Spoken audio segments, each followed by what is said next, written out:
Hello, how are you? Happy Friday. Hello, happy Friday.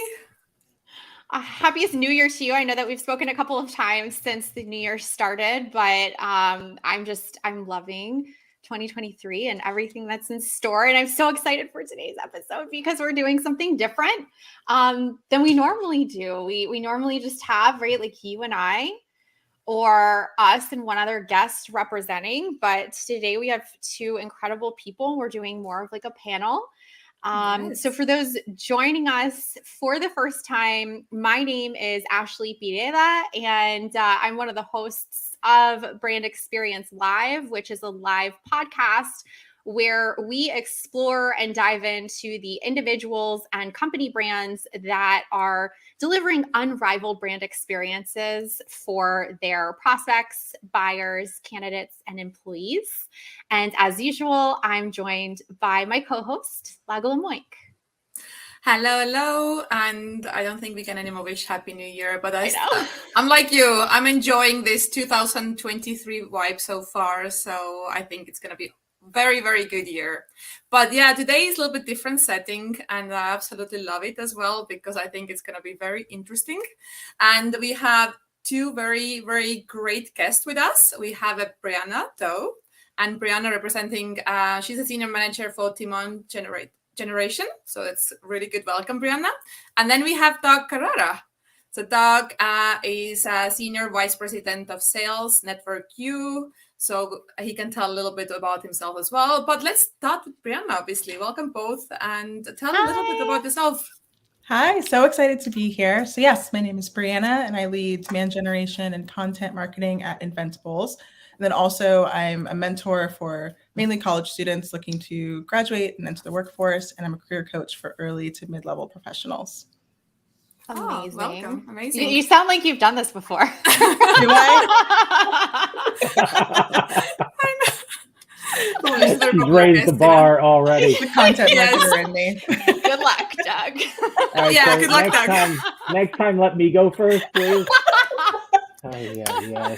As you can see, that's a live moment, so we didn't expect that. So, but Doug, over to you now.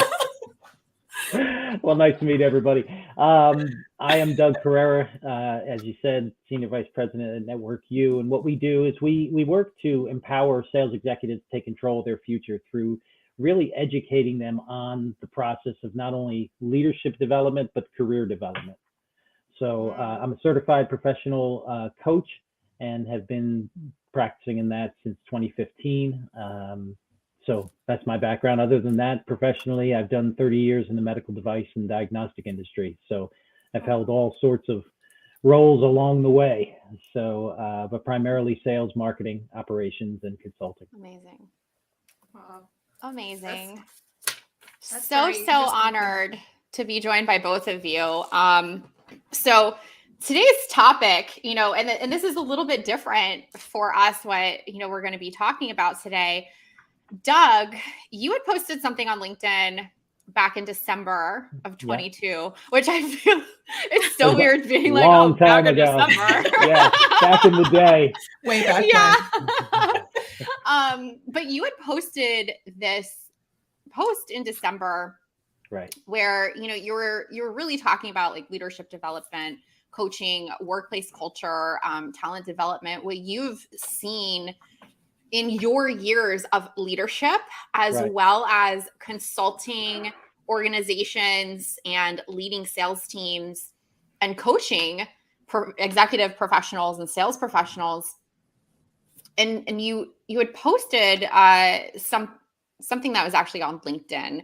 Right. And it was talking about, industries for retirees and different things as far as, you had posted a thought about an employee alumni program as far as adding it into your talent strategy, and that there is so much opportunity for retirees after they leave the workplace. And I don't know what it was in me that I was reading this and I was like, this is a huge opportunity, right? We hear about fractional executives now, which for anyone that doesn't know what a fractional executive is, they are individuals that are normally, right, traditionally retired from corporate work life.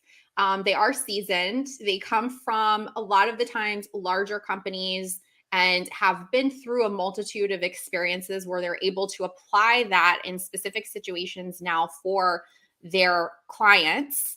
And they work on a fractional basis, right? So a part of the time, but they come in and implement very specific solutions like, strategies or set up companies or help hire, and it's a lot more affordable for their clients and gives them the opportunity to stay relevant in the workforce. But I was reading this and just something came across my mind of, yes, we need to educate more on opportunities for retirees and aging them out and helping leadership and those that come after that to be prepared for them leaving. But something that really sprung a thought in my mind is I hear all the time as a millennial. So I'm very middle ground in this conversation. Doug is representing the retirees and the more seasoned leadership teams in this conversation. And Brianna is representing Gen Z in this conversation because that is who she coaches and works with and, really is in day-to-day conversations.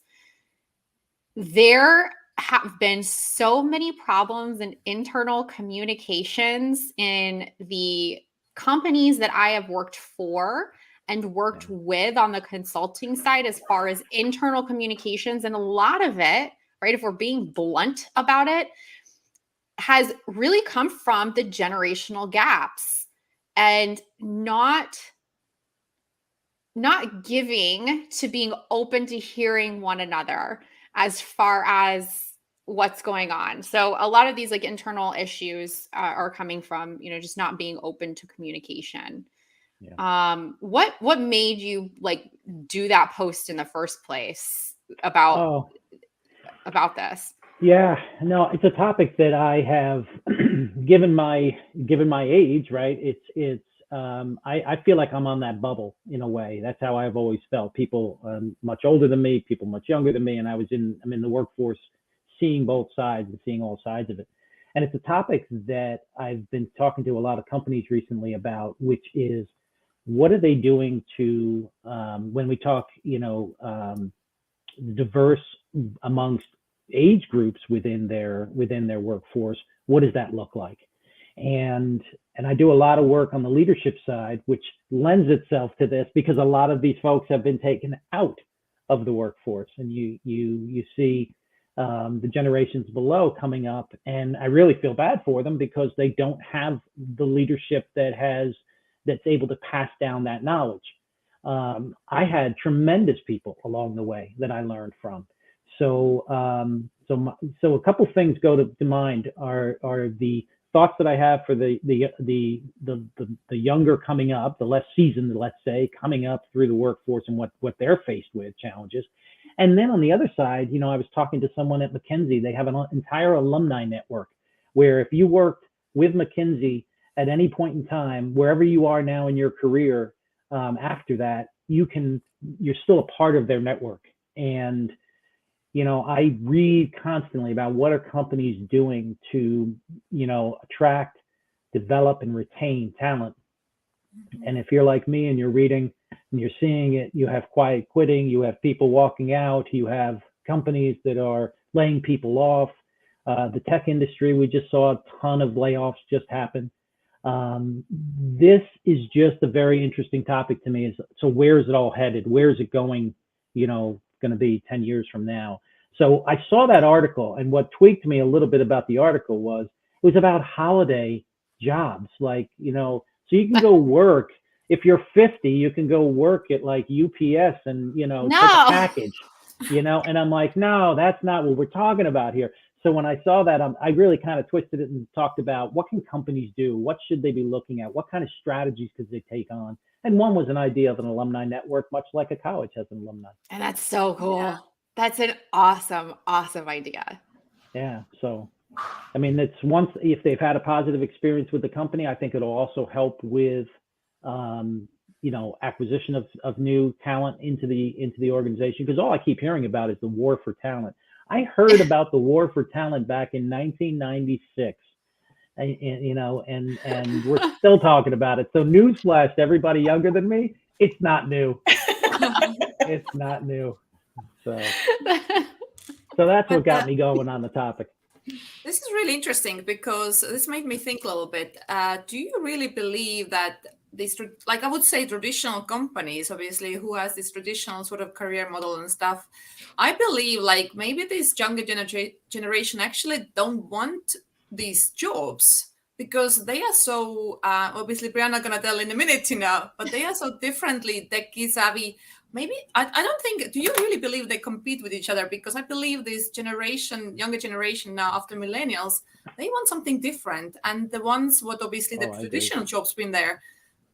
Do you really think they compete, with each other? Because I don't believe so. I think it's completely different.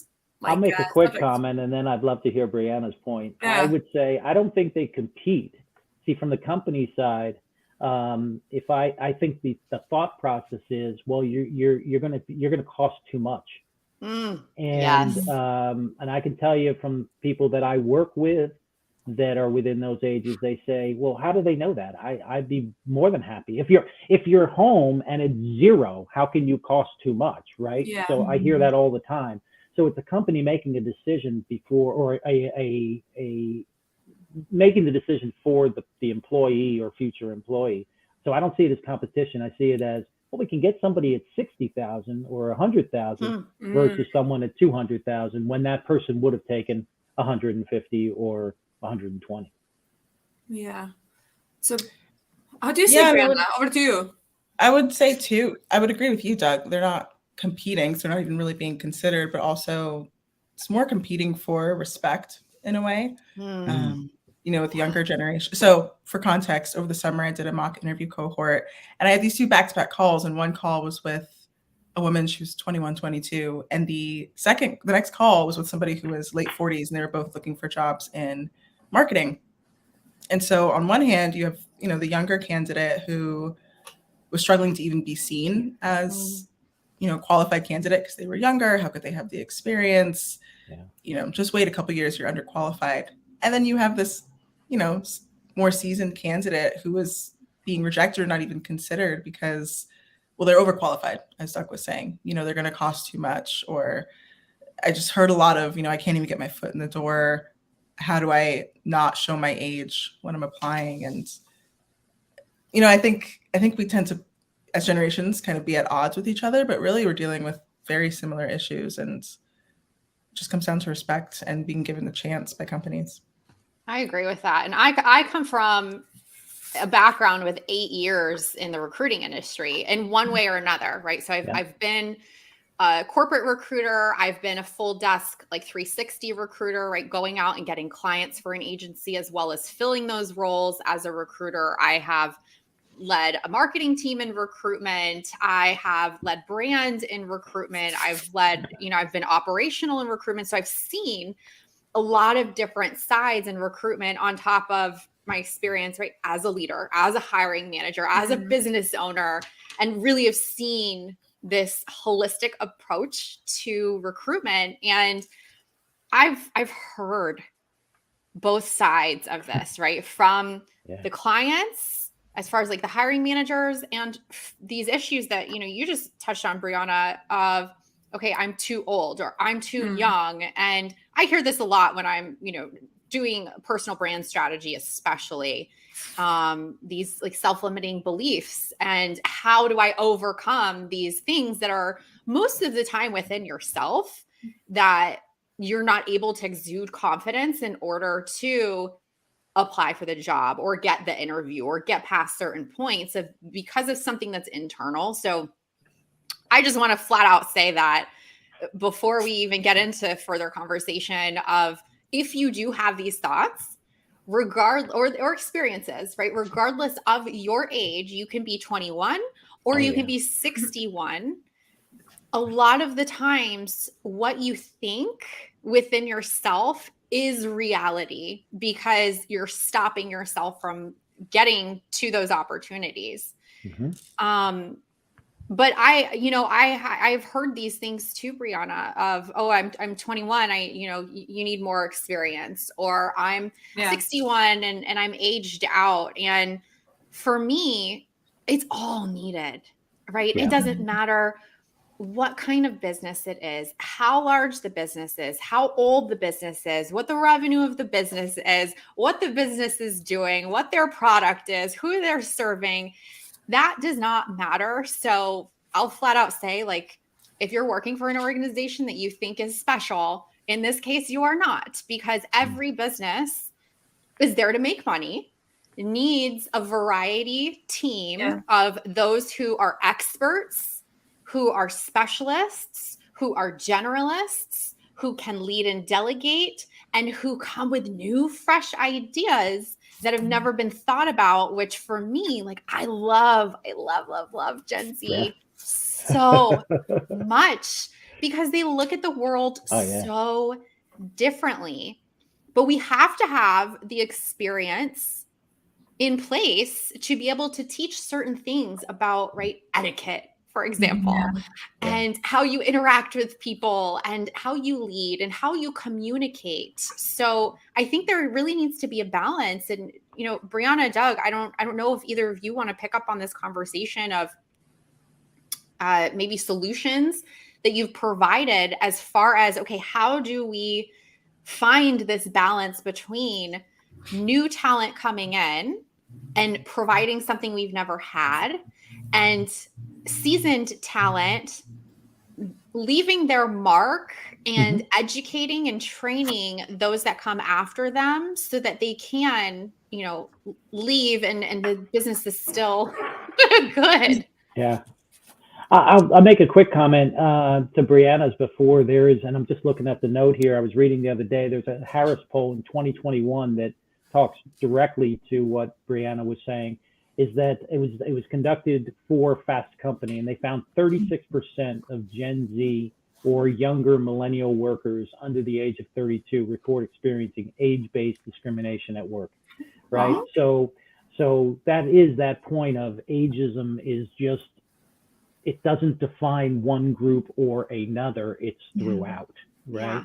And so maybe just a comment to what you had asked. I think it's important about the dynamics of the team. Any team I've ever been on, and you're lucky if you're on a great team, it's where people understand each other. It's where people give and take with each other. I always like to look at, do people know what they don't know, so to speak, right? And if they come into it, if they come into it and they say, all right, I know what I don't know, but I know Brianna is really strong in that area. I need to get her into the conversation. I need to pick her brain, right? So to me, it's in that sense, a team is less about age. It's more about dynamics. It's more about differences. It's more about ideas. And sure, along with your years, if you gain wisdom and different type of situations that you've been in. But I'm with you, Ashley. I love working with all the different generations because they just give a different feel for everything. And I've been in the rooms where they've said, oh, those Gen Zers, they just feel entitled. I hear that word entitled all the time, and I'm like, wait a minute. First of all, they came from us, so we caused the problem, I guess, right? Hello. And number two, we created these beasts. and number two, entitled for what, right? They just see things differently, and if you spend time talking to them, you'll see that their definition of experience is different than our definition of experience, right? And there's nothing wrong with that, but if you lean into it, you might learn something. So to me, it's more about the dynamics of the team. And one way we've done that is through different behavioral analysis tools that can actually grade a team and show how the team will operate together. So if you have somebody that's either retiring, leaving the company, moving to a different role, whatever it might be, you can actually run the report to see what type of personality coming in will mesh well with the team. Awesome. So it's less about the person. It's more about the personality, the type of person and what they bring and how they think. and then let them show up and do the interviews at that point. But you're making a decision, just like a sports team would say, I need a wide receiver, I don't need a running back, right? Mm-hmm. I don't need the same talents for those two roles. And you can do it with any analogy you want, but the roles are different. And that's, I've found a lot of success when we've done that and look for what type of personality, what type of skill set, what type of capabilities do we need the person to bring, no matter the age. That's a really good point. And piggybacking off of that too, you know, when it comes to working together with different teams and different dynamics, remember who you're talking to. I mean, Yes. marketing, as most of us are, and you learn, you know, you're marketing to different audiences. Yeah. So you're going to speak in different ways. But that also applies to the job, right? It applies whether you're interviewing, whether you're in the role with different team members, being willing to learn and be humble and change how you're speaking and how you communicate based on what the person, you know, resonates with is really, really crucial. And that goes past age anyway. That just goes to personality, as Doug was saying. I agree with that. Yeah, that's really interesting because I was reading somewhere it's a way somebody consuming information. So let's say even if there is like a age difference, it doesn't matter really. It's just the way the other person is really consuming that information, isn't it? And that's why you need to make it very, very personal because I've been in that boat as well. You know, when I was like in my 20s, you know, I went to workforce, I was told no experience, too young, you know. So I was competing there with others, you know, and I'm thinking, okay, well, I have to go and get that experience. And I think now would be like, oh, you're too overqualified. I heard that as well too many times. Oh, yeah. So, you know, where is the middle ground here? So I thought, okay, well, then you have to kind of figure out yourself something, you know. But it's really, really interesting. So what do you think, what is the best way then? Do the managers, like the people who are hiring now and the people in the leadership, do they actually need to go and maybe have a specific skills in order to handle this situation, 100%. you know? Yeah, 100%. What you're seeing now between 24 and 34 or 25 and 34, people are staying in their roles 2.8 years. So by the time they're coming in, so clients that I work with, by the time they're coming in, they're leaving. Yes. Right? Wow. They haven't even unpacked their boxes yet. And now virtually, they don't have to go anywhere, right? So that's causing a huge issue because you have, I see it all the time. You have hiring managers that again didn't get that knowledge transferred down. The company's not spending enough money or as much as they used to train them, right? And then they're in their role for 2.8 years. I mean, this is like a recipe for disaster. Yeah. So it's about get somebody in, because you know what? By the time they get up and running, I'm not even here. I'm on to my next role. Yeah. And companies are absolutely waking up to it. I'm not sure what the big shock is because it's not like they haven't done it before. That I truly believe they could fix this relatively quickly if they just looked back in their history for about, you know, call back their alumni, you know, have a 25-year dinner and say, what did we do back then? It's a great idea. Yeah. You know, when I started with the company, it was a 3% turnover. 3. Now you're double digits, right? And worse, That hurts. And worse, that's double digits. If you were firing them, they're leaving you. So now they don't even want to be there. So that's where I think companies can step back for a second and say, hold on for a second. What did we used to do? What could we steal from other or adapt from other industries and thinking? Yes. I don't see this as something, I see it as a big problem, but I see it as something that they can get their arms around. It's about, you know, like anything, follow the money. And, you know, they have to sit down and say, is it worth it to us? Because people are coming in and going out so quickly that they're not going to invest the money in somebody. No one's staying there 30 years, right? So their return, but while they're there, they got a job to do. So I would train them and send them out the door well trained and have them talk well about the company. That's what I would do. Wow, that's even with the leadership training too. You never know, that could decrease the turnover rate to begin with. I think a big issue is that, you know, you walk into a company, there aren't really opportunities for professional growth. Either you're just going to be stuck at your role or you'll get the promotion without the salary bump. You know, there are so many factors playing into why people are leaving and why they're going to that next opportunity because there's just more opportunities, whether it's financial, professional development. So maybe offering more leadership training to begin with could be the solution to multiple problems. I agree. That's your front line is your management. I don't look at it and say, take care of the people that are being hired. I say, put the money into the management and get the right people in the organization. So that's really interesting. There was an article a couple of years ago, just real quick. There was an article, and it's germane to this. I think it came out of Harvard. It was called It was about tribal knowledge. They were talking about the more they were getting people out of the workforce, they were losing tribal knowledge, right? Well, that's gone. Now you have people just leaving, and that to me is the scary part.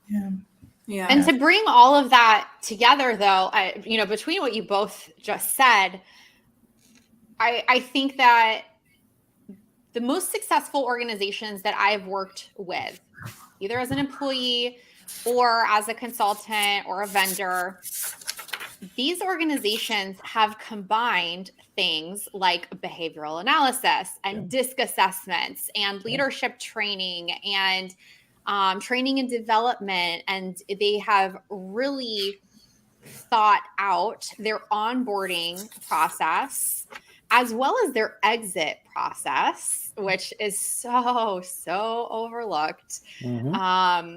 But those organizations that have done that, just in my personal experience, when I really started in the corporate professional world, I was very lucky to start with an organization that really valued leadership development. And I went through, as like a 23, 24-year-old, I went through leadership development training program. I went through Franklin Covey leadership development. I went through DISC assessment training. I went through behavioral analysis training. I went through communications training. I went through all of these things to ensure that whenever I was speaking to another individual, whether it was a subordinate or it was a peer or it was someone that was leading me, I understood that based on their position within the organization, right, looping all of this together and going back to what Brianna said, understanding who it is that you are speaking to,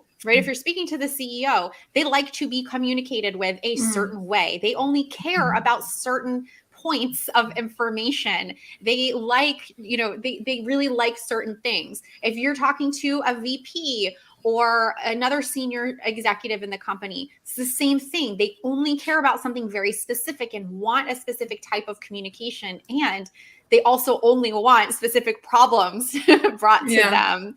And it just trickles down from there, and understanding in advance, okay, what does the internal organization look like so that I can understand what everyone cares about based on their role, how they communicate, how they perceive information, how they learn, how they make decisions. At the end of it all, right, you as an individual, it is your responsibility to make sure that you are doing what you need to do in order to properly communicate and be understood. And the way that you are understood is by understanding who it is that you're talking to in the first place. And that does entail training and taking time out of your own time, right, for professional development in these areas. This is a basic skill. And what I've seen, whether or not the company is investing in this, I have seen that the younger generations at this point in time, because of the use of technology and things being so close at your fingertips, and being used to having your answers right at hand, right? You want information? I want it now. I have it. I'm going to go to TikTok. I'm going to go to Instagram. I'm going to search for something. I'm not even going to dare say Google for Gen Z because I know this is like not a no. But they're so used to, okay, I just want an answer, that there's no, personal communication. There is a lack of one-to-one personal communication compared to me as a millennial, or, Doug representing executive leadership, where I feel very lucky that I get to see both and I get to experience both. And I believe in both sides, but I think that there's a really great opportunity to be self-taught and to invest in yourself younger in your career. Yeah. But then I think the question that arises is how do they figure out what they need to teach themselves? I think I know, I know what I would want to be self-taught with. I'm sure Doug knows what he would tell his clients to teach themselves or, take courses on, but the 19-year-old or 20-year-old getting ready to graduate and enter the workforce, you're not really taught that, whether you go to school or whether you're, just dive right into work. You're not taught that during classes. There aren't courses you can just take on it. And I think that also is where the breakdown is and where that guided training does come in. Absolutely. A lot of my clients, it's kind of funny how this conversation just shifted like that, because a lot of clients that I talk to, that's what we do. We come in and talk about, you have to have a strategy for your career. Companies have strategies, right? And I'll ask people all the time, it's just at parties, anywhere, I'm fascinated with what people do and why they do it. And I'll say, do you have a strategy for your career? And I will tell you, I can't say 100%, but I can pretty darn close. People don't. So if they don't have a strategy for their career, then how do they know what they need to improve? And then if you take, and they don't have those behavioral analysis or really have a fact-based, foundation to come from to say, well, this is what I'm good at, right? Here's how I come to work. Here's how I show up. They don't have a plan. So we work with clients on that exact thing, Brianna, that is, what skill sets are you going to need 2 years from now, right? To stay ahead. Yeah. The important thing, the thing I preach all the time to the folks like yourself and other executives coming up is be 2 years ahead in your career. Have a strategy, be 2 years ahead, be thinking 2 years ahead, right? And planning for it, doing your job, but thinking about it, and then taking on the necessary work that you need to do to prepare yourself so that when you do jump in that pool, you can at least swim. You can stay up, right? You're not going to know it all, but you're going to be able to swim. You can't rely on the companies anymore or a company anymore to develop you like they used to. I mean, we had a whole university at the company that I was at, where we had leaders teaching other people. So I was first a student, and then I became a teacher. So that's how knowledge was transferred and passed through the organization. So, but that's what I'd recommend, is people to have a really strong strategy for their career, and then they can start to make decisions on, okay, if that's the direction I want to go or potential want to go, then these are the skill sets that I need. And you network, you talk to people, you find out what type of skill sets they have. And I think this, just as another side, is this remote work, I think, is creating challenges for the generations coming up that I don't even think they recognize yet. And, gone are the days that I've been able to have a cup of coffee and walk next door and talk to the person that I'm working on a project with, and having that FaceTime. I think it's going to make it very difficult or challenging, let's put it that way, challenging for young executives coming up to get to that next level, because I don't have that daily face-to-face with you. I don't see you all the time. I see you in, as a little square on a TV screen. So to say all of a sudden, as the person that says, okay, I'm going to vouch for Brianna and I'm going to say she should be promoted. Well, based on what, right? Because my name's on the line. So the other thing is, young executives coming up, find a way to make sure that you're getting through to people what your capabilities are, what your skill sets are, and where you want to go with your career. So important. This is fascinating, because the conference I attended last year, they said that actually, I'm now reaching back to Gen Z, like future leaders, obviously, that they really appreciate in-person face-to-face value time, rather than managers trying to figure out how to communicate through instant messaging. They actually really preferred feedback in person. Where is a miss at the moment in terms of the higher management? They are like trying to think of different things, but they're saying, get me in front of you and discuss with me. So they really appreciate that. And the other thing was, instead of salary, training was more valuable for them than the salary Yeah. beginning, so because they have very short this interest span, so they want to see, like you said, where I can be in 2 years time, maybe not even 2 years anymore. So they really quickly want to think, and if the company doesn't offer that, they're already saying, well, that's not for me, because it's not going to be like these conversations where you're going to be in 5 years is long gone, isn't it? Yeah.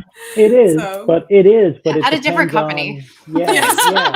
Yeah. I wouldn't tell. I mean, when I'm talking to clients that I've worked with on this, I don't talk to them about. It's not company specific. It's what do you want to do, right? And then it's okay. How does that align with your values? How does that align with your goals and objectives and your career, and your personal life? So it's about balance, right? Ashley, we were talking about balance the other day, personal, professional, and financial. Yeah. Set up your goals that way, right? Make sure there's balance, but you got to make sure that when you're looking at your career, you have a plan that will take you where you want to go. It's no one else. I used to always tell people all the time this too. No one's waking up in the morning thinking about you, right? Yeah. Your career. So you have to fight for yourself. You have to get it out there. You have to tell people what it is you want to do. And the fear a lot of times is people think, oh, well, I'm talking about the company. No, it's talking about what I want to do, what I enjoy doing, and make it known. So. Yeah. And if nothing else, find a mentor at the company you're working for. Oh, that's great. Because then you're killing two birds with one stone, right? You have somebody who will advocate for you when it comes to that professional growth within the company, but also you're learning from somebody who's paved the way, essentially, or knows what direction you're going. That's Brianna, awesome. From the, let's just say like under 32, right? Going back to Gen Z. So for those individuals that you have ongoing conversations with as far as, career coaching or even just mentorship and helping them on, get into marketing, because I know that you help with that as well. What are the questions that you hear most often from them in terms of overall career, right? Not even specific to marketing, because that is a rabbit hole we can go down. That's a separate conversation. Yeah. Which all of us could have, because we're all marketing on this call, by the way. But overall in career, what questions do you hear most often that they just don't know that you have to, guide them on? The ones I hear most frequently are, how do I know what I want to do? Which is a huge question. You can't answer that in one call, but it's not even just what do I want to do? How do I figure it out? How do I know which companies are good to work for, in the sense of the ones that will support me or guide me? How do I know if I'm on the right track? That question comes as we start to figure out, what questions to ask as they figure out what they want to do. But it's, how do I even know if I'm on the right journey? Like, how do I gauge that? How do I find a mentor? What do I talk to a mentor about? It's everything, really. It's the basics of building a career. And if they want to look at it as more than just one next career move, but instead as building blocks and building a whole life, professional life for themselves, it's, what does it take to do that? And how do I do it? Who do I need to talk to, and how do I talk to them? I salute people if they ask these questions, because, not many people actually do that, and I think that shows they take responsibility for their career. And again, it's so relatable. When you come out from uni or from college, you're just like, how am I supposed to know what I'm doing next? It took me years to figure out what I want to do. So this is so good if they ask these questions and there is a guidance towards, the right path for them. And it's so good to see that people take responsibility, because I believe that when I started my career, that the company was leading my career, really. Yes. And like Doug said as well, now it's your responsibility, 110%. No one cares about if you're there tomorrow or not. Well, that's the thing. They see people my age, a little older than them, moving quickly from company to company. So they've realized that that's not the norm anymore. But they're still getting the questions like, what do you want to do? What are you doing after college? What's your plan? It's just an interesting time. What is your Yeah. exactly what I hear as well. So she perfect with what she said, because that's what I'm hearing as well with clients. Oh, wow. So what is usually like kind of like a general you advice? How do you guide these young, obviously, souls, on that career path? How do you say to them, how do you help them to figure out what is the right path for them to choose, or how they could move forward?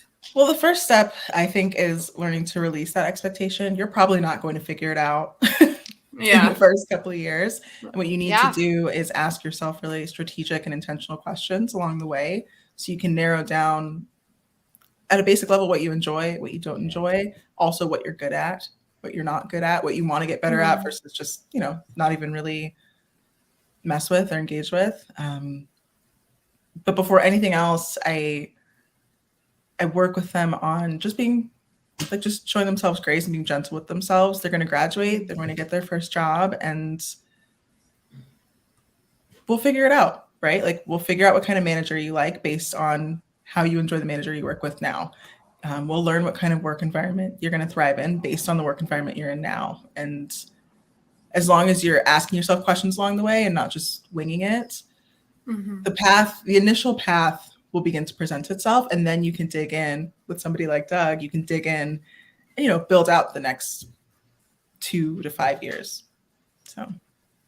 Agreed. I think the best thing that you can do early in you should do this throughout your career, but especially early on in your career. And this is what I personally found was ask a lot of questions and don't talk as much, listen more. And, stay curious and listen as much as possible and watch as much as possible. And back to what you said, Brianna, right? Even if you don't find a mentor, you can find someone that you trust enough to answer questions. Like I'm a why person. I've always been like that. I want to know how things work inside out, even if it's not my job, which is how I've gotten to where I am now. Even if it's not a part of my day-to-day responsibilities, I want to understand how it works because it's helped me to figure out what I'm passionate about.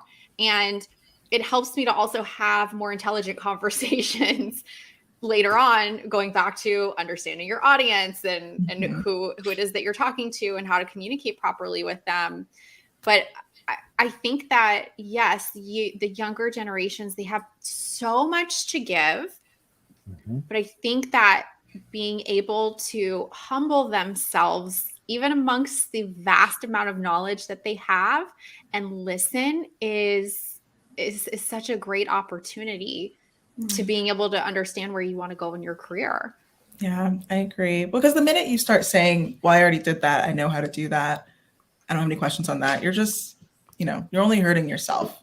You always have an opportunity to learn from people, even just a few steps ahead of you at the company you work for. And I think Gen Z, members of the Gen Z generation have learned quite a bit in different ways. They're scrappy. Yeah. They're surrounded by the internet and social and all of these, unique tools and platforms, but that doesn't mean they know everything. Yeah.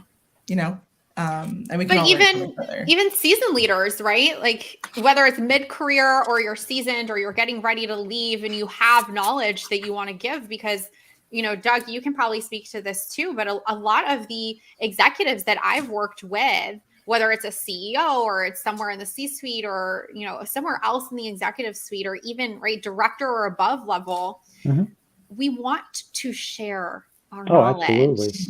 Absolutely. And it's a matter of, Doug, how do you think is the best way to, because it sounds like, right? Yeah. Gen Zs and this, more seasoned leadership, we want the same things. Oh yeah. Right? That's why I think we just make it's made so complex, and it's not that complex. We just may come at it from different angles. But how do I what? You were going to ask me a question. How do I what? How do you, as a seasoned leader, help to give your knowledge without also sounding bossy or talking down? And, I know for me and a lot that are in younger generations and come after me, we want to feel like a part of the solution. Absolutely. Not that, not even like part of the problem. That's not even it. It's just we want to be spoken to like we're someone. Yeah. You know? One of the articles I wrote, or a post I wrote, was about leading as one and managing to many, right? And managing to the individual. So a couple ways I would do that, Ashley, is number one, everybody on your team, first off, as a leader, don't make assumptions, right? Just get rid of assumptions, get rid of judgment. Hard to do, but you ask me, that's what I practice every day, okay? So also believe that the people on your team have the answers. Yeah. They may be coming to you to find guidance or asking you questions, but they have the answers. So I'm very careful to just answer the question, right? Because who knows if my answer is right? I don't know if it's right or wrong or not. It's let's understand the situation. And then I'll say to someone that says, okay, now what do you think? Tell me what you think. Give me 3 ways we could go about this, right? And now pick the one that you choose and defend it. Tell me why. And I got to tell you, when I've had those conversations, and I've done them multiple times over my career, I'll tell you 97% of the time, I'm saying, great, go with it. Let's do it, right? Because they have the answer. They're closest to it, right? I look as a leader to say, what barriers do you need to move out of the way? How do I help you get to an answer quicker? How do I help you with the client? If you want to brainstorm some ideas, let's do that. But I think managers that show up without saying, by saying, I don't know all the answers is a great way to start, right? And be that facilitator on the team and help each individual. They're all tied to the same goals, but help each individual achieve what they're better than they were the day before, better than they were 2 weeks before, better than they were a month before. There's different levels for everybody. You don't need everybody. I mean, I've been in the sales game for a long time as a sales leader, and you have your ranking of salespeople. Well, I've seen those years where if you had somebody just down below the middle to the bottom part have one more success, we would have made the year. Okay. Most sales managers will focus all the way up at the top, go, go, go, go, go, go, go. And if you just took a moment to come down and see that the one person that was struggling that really wants to do well and say, okay, what do we need to do to take that over and get one more account, could have changed your entire year. So manage individually.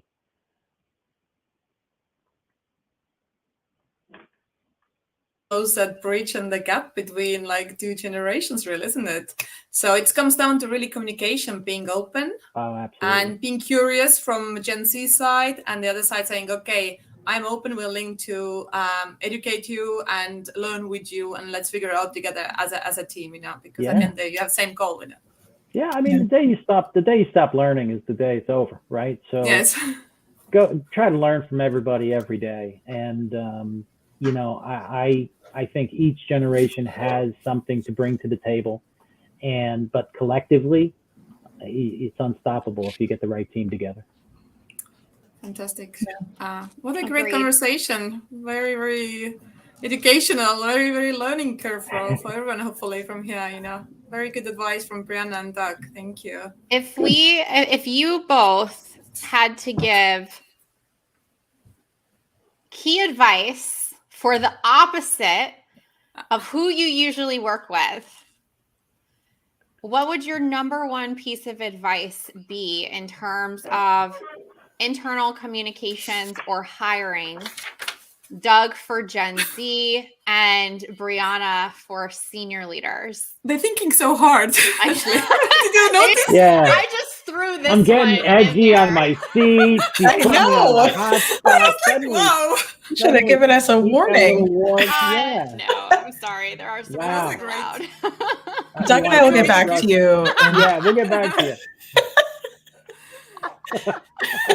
Payback. Brianna, payback. Right. I know. I'm sorry. That was the one thing that was not prepared. I'm going to make a gif of it. So Brianna, you want to go first? I'm going first. Do you want me to go first? No, you can go first. All right. So, I'm going to give advice to 2 separate groups, if I can. One is the Gen Zers, any of the generations below me, right, coming up. Know what it is. Take ownership of your career. That's number one. get ownership of your career. Understand that it's your responsibility.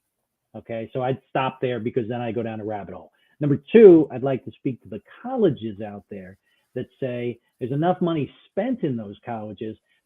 Put emphasis on training this from freshman year on, helping people so they're not asking the questions that Brianna was asking and hearing from people that she's working with. Help them. Those questions can be answered freshman, sophomore, junior, senior year, and try to give them the best, entry into the workforce that they can with the knowledge that they're teaching. Those are really good pieces of advice, especially the college's point. That's crucial. I was stalling. For me,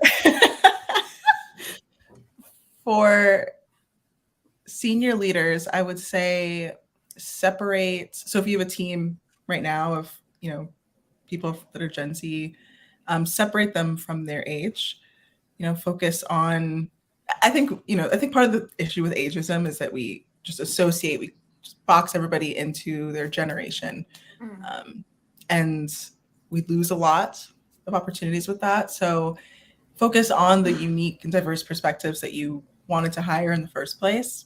That would be my key piece of advice, and once you do that, I think that opens up a lot of doors in terms of sharing what you've learned, being that voice for that person that works for you that they can learn from, and passing on that knowledge that maybe you wish you would have known when you were younger. Wow, great advice. Huh? So good. I love it. I know. Well, we're so appreciative of both of you taking the time to, talk about this. We could talk about this, right, for days and weeks. And it's something, the reason I really wanted to have this conversation is because it's something that needs to be talked about. And if you know me, I am all about talking about things that are not talked about enough. And I'm all over that. And I know that both of you are the same way. And I see and hear your voices on LinkedIn and in one-on-one conversations. And I hear also about your experiences with others that I'm connected with and have conversations with. Ha ha ha. She's always watching, Dan. She's always watching.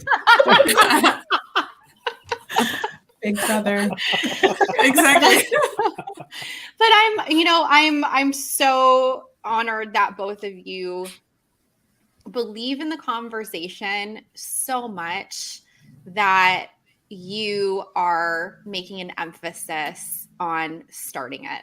Yeah. And I hope that, for anyone that has joined us today or who is listening to this recording afterwards, that you heed this advice and apply it as much as possible to you as an individual and make the impact that you as an individual can make on yourself, and others will follow, right? If you do something for you and others see the successes or the changes that come out of you as an individual and what you personally are doing for you, how many times can I say that?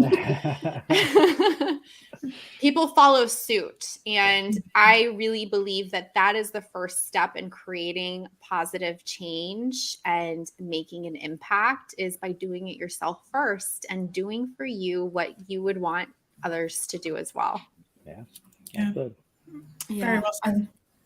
Yeah. And I think it's for me as well, it doesn't matter what generation it is. It's really being just open-minded and being the voice and just knowing what you want and really being obviously on that journey yourself, and then just getting this help and guidance from the others. Just be open-minded and nothing is over. Age doesn't mean anything. So just enjoy it, and have fun along the way. Agreed. Yeah. Well, thank you so much again. If you are a brand or an individual that, you're helping your own brand succeed in ways that others need to implement and know about, whether it's internal communications, something to better the experience and opportunity for your prospects, buyers, employees, or your candidates, please reach out to Lagla or myself. We would love to talk to you and have you on our podcast and share what's working for your brand so that we can help others succeed too. Great. You guys enjoy the rest of your day. Thank you so much for joining us. Thank you. Thank Thank you. you. Thank you, Brandon.